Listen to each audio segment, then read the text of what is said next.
Welcome to our channel. Today we how to backup TP-Link router configuration in web interface, beginner guide step by step clearly. Open a web browser on your device. In the address bar, type the default IP address of your TP-Link router, usually 192.168.0.1 or 192.16. Press enter to access the router's login page. Enter your username and password to log in.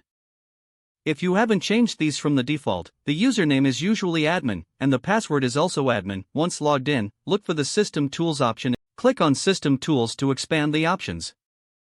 Select Backup from the submenu that appears. You will see a section labeled Backup Your Settings. Click on the Backup button to initiate the process. A prompt will appear, asking where to save the configuration file. Choose the location on your device where you want to store this file. Click Save to download the configuration backup.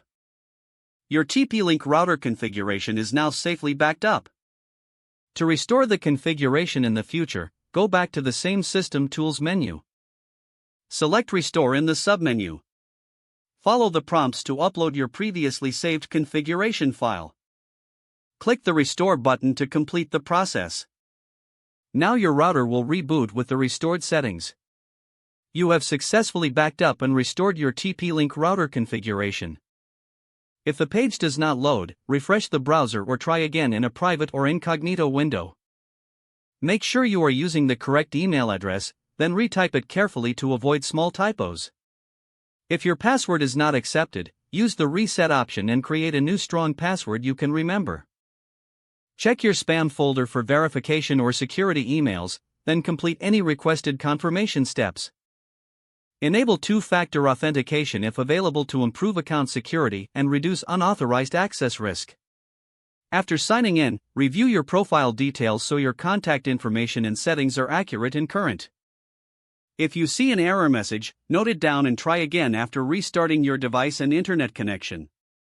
Log out when you finish, especially on shared devices, to keep your account and payment information secure. If the page does not load, refresh the browser or try again in a private or incognito window. Make sure you are using the correct email address, then retype it carefully to avoid small typos. Don't forget to like this video and subscribe to our channel for more step-by-step tech guides.